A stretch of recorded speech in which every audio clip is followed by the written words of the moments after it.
One important task of spiritual community in our time is to create space that resists the polarizing forces of our national dialogue and instead sinks into the truth of paradox in our lives. How do we live as complex people in a world that wants us to be only one thing or the other? Join us for Both and People in an Either-Or World by Reverend Molly Housh Gordon. Our reading this morning is taken from the essay Divided No More by educator and activist Parker Palmer. The first stage in a movement can be described with some precision. It happens when isolated individuals make an inner choice to stop leading divided lives. Most of us know from experience what a divided life is. Inwardly, we feel one sort of imperative for our lives, but outwardly, we respond to quite another. This is the human condition. Our inner and outer worlds will never be in perfect harmony, but there are extremes of dividedness that become intolerable. And when the tension snaps inside of this person, then that person, then another, a movement may be underway. The decision to stop leading a divided life, made by enough people over a period of time, may eventually have political impact. But at the outset, it is a deeply personal decision taken for the sake of personal integrity and wholeness. I call it the Rosa Parks decision, in honor of the woman who decided one hot Alabama day in 1955 that she finally would sit at the front of the bus. Rosa Parks' decision was neither random nor taken in isolation. She served as secretary for the local NAACP, had studied social change at the Highlander Folk School, and was aware of others' hopes to organize a bus boycott. But her motive that day in Montgomery was not to spark the modern civil rights movement. Years later, she explained her decision with a simple but powerful image of personal wholeness. I sat down because my feet were tired. I suspect we can say even more. Rosa Parks sat at the front of the bus because her soul was tired of the vast, demoralizing gap between knowing herself as fully human and collaborating with a system that denied her humanity. The decision to stop leading a divided life is less a strategy for altering other people's values than an uprising of the elemental need for one's own values to come to the fore. The power of a movement lies less in attacking some enemy's untruth than in naming and claiming a truth of one's own.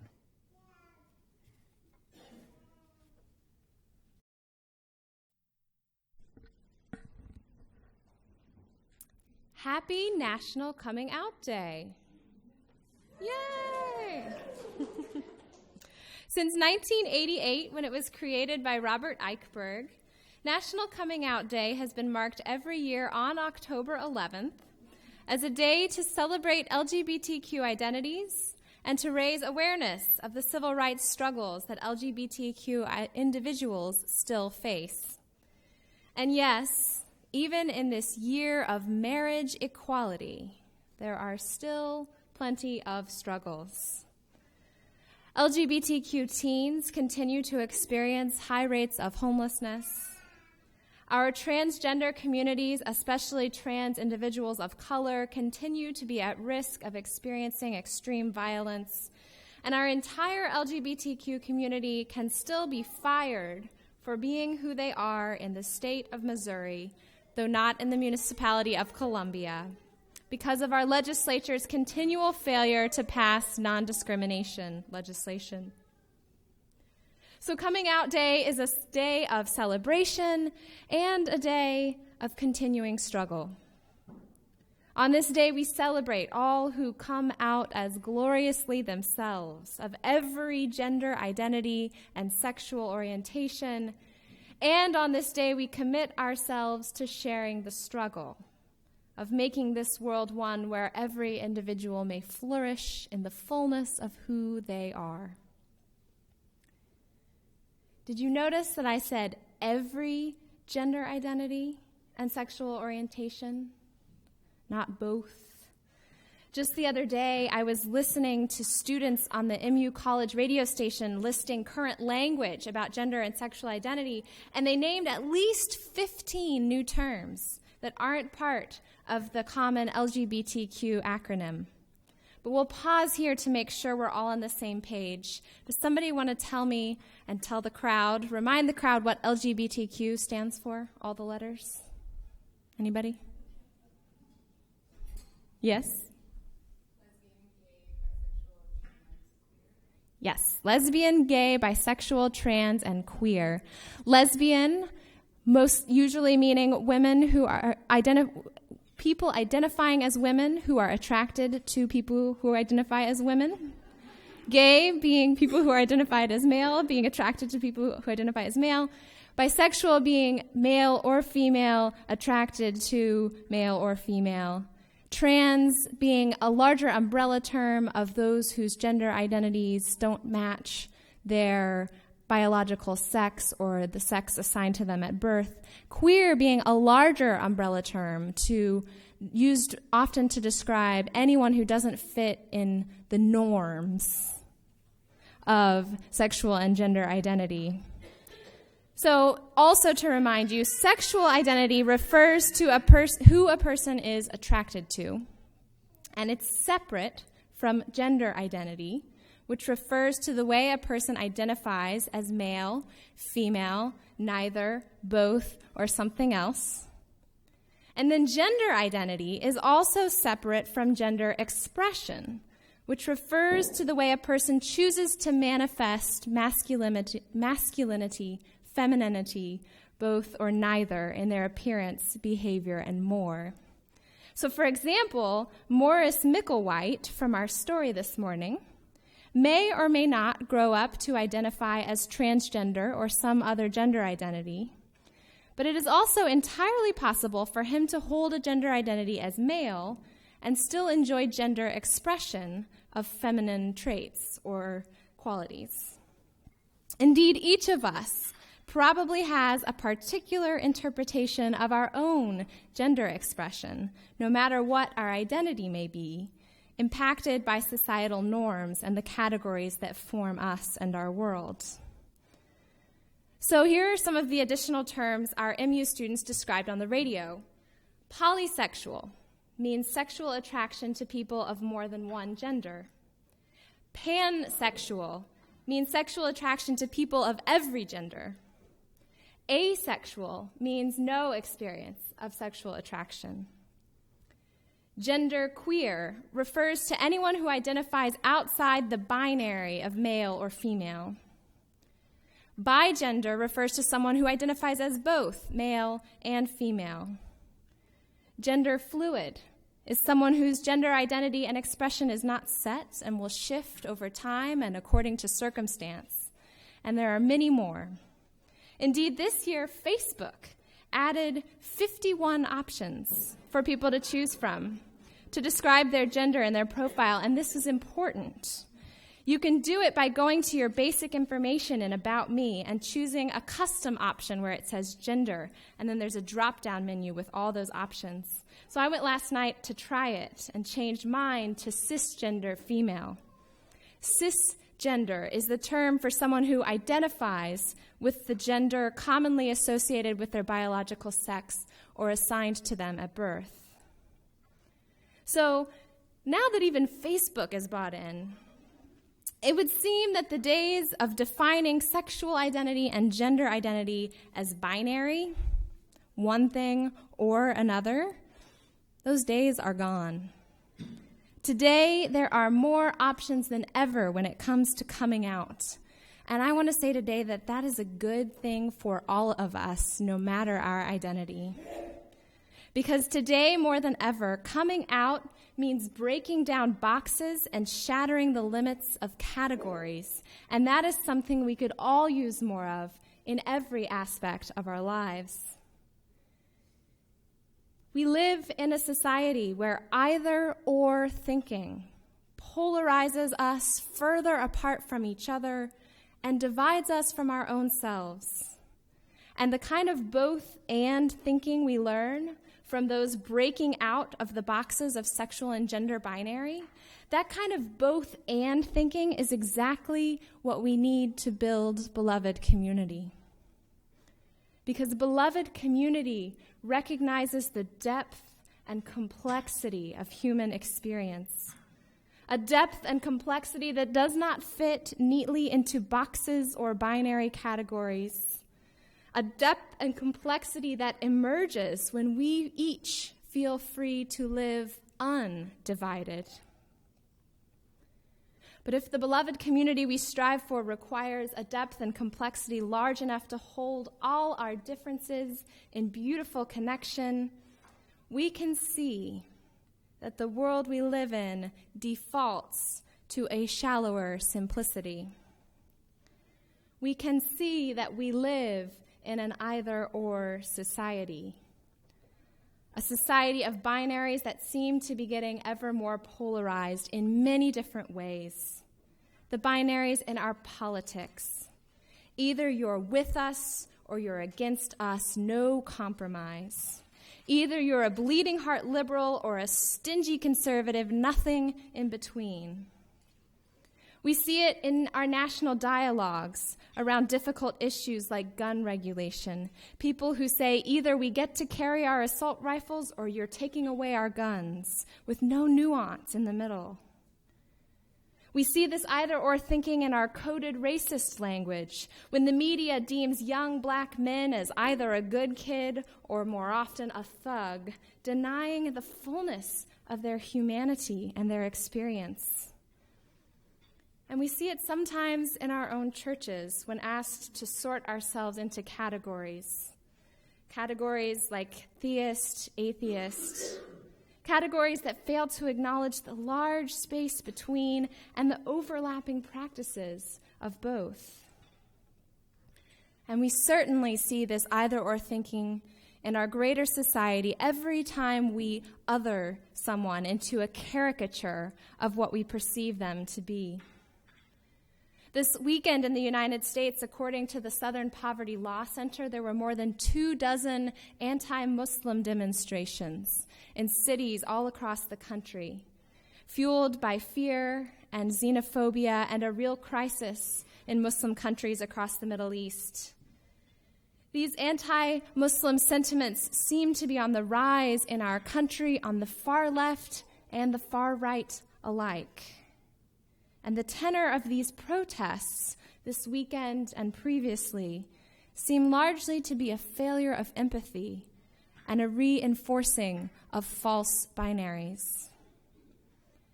They communicate that one can be either Muslim or American, either Muslim or peace-loving, either Muslim or feminist, but never both, and that's just not true.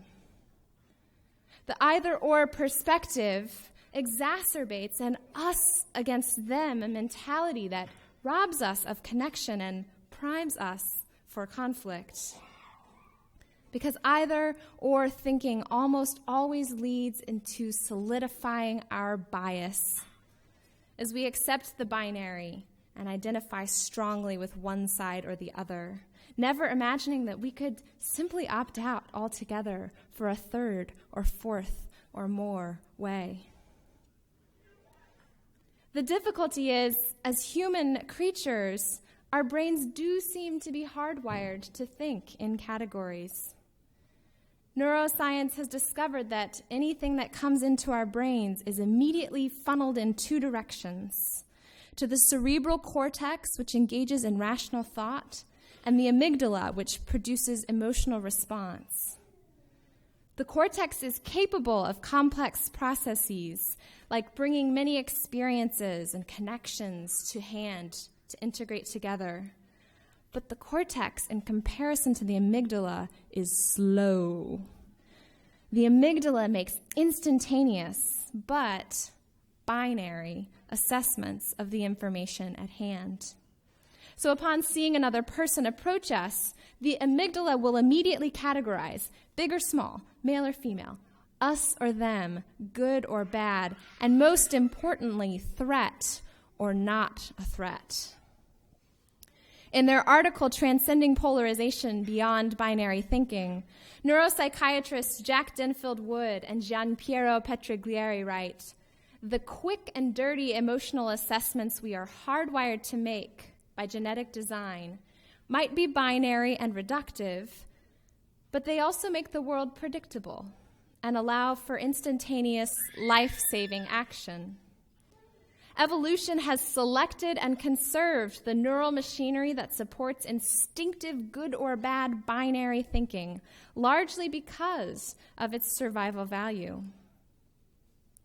But while binary thinking may be hardwired into our brain, it does not always serve us well. The authors continue, often survival is not at stake, and an instantaneous reaction can get us into trouble. It can cause us to fight or flee in inappropriate situations, or give extreme and misinformed reaction to the situation at hand. And the thing is, it need not be so. When we practice non-anxiety and grow in our ability to slow down and receive that amygdala input without becoming overwhelmed by it, the sides of our brain can enter into a balanced dialogue with one another that integrates, that undivides our emotional and rational response. Wood and Petriglieri write, when the energy of our emotional reactions is not discharged through automatic behavior, it is available as fuel for further exploration and learning. In summary, they write, when the brain reacts in a binary way, it leads to quick, irrational decisions and actions.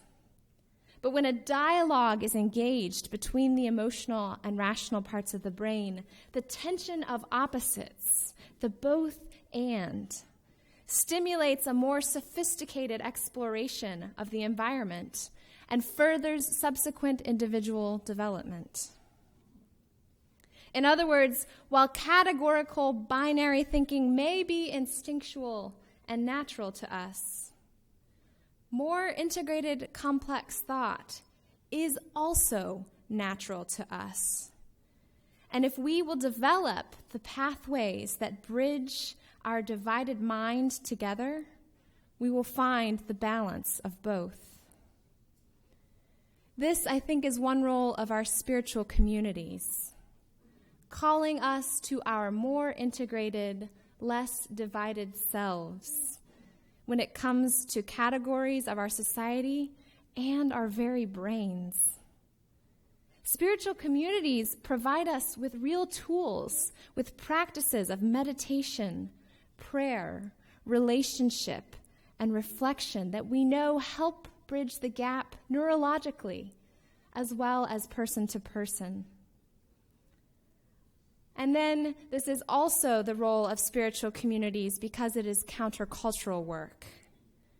The cynical forces in our world prefer us to stay divided in our brains and in our communities. Our consumer capitalism relies on lightning-quick emotional response to sell us things. Our polarized politics rely on binary thinking to solidify power at the top and diffuse the power of the many. In order to perpetuate themselves, the dynamics of classism, racism, ableism, sexism, heterosexism, and more rely on us to stay nicely in the boxes where they've put us and reinforce the categories that help them thrive. But here in spiritual community, we remember that something different is possible. Here we learn from each other what it means to break down walls and break out of boxes. And we learn this particularly from those who are coming out and living out their identities of both and, beyond the categories that society has given them. If either-or thinking is black or white, a full-bodied both-and approach to the world bursts everything into a rainbow of color. And the thing is, though our society may tend toward black and white, our world out there, our beautiful living universe, is full of every shade of color. If our society trains us to see things as this or that, our world, when we will open our hearts to it, shows us everything all at once. Beauty, terror, love, fear, paradox, all held together in an unfathomable whole. Our world, perceived through the depth of the Spirit as we try here to do, leads us out to that field that Rumi speaks of, beyond wrongdoing and right-doing, beyond male and female, beyond theist and atheist, beyond every binary to the all in all, the each in each, the everything, where the world is too full to talk about, too awesome to categorize, and too beautiful to do anything but love. Let us go there together through our life in a community. May you go forth with gratitude into a world that is full and complex and full of color. May you go forth to live the fullness of who you are. May you go forth in blessing and be a blessing to a world that needs your care. Let us sing our benediction.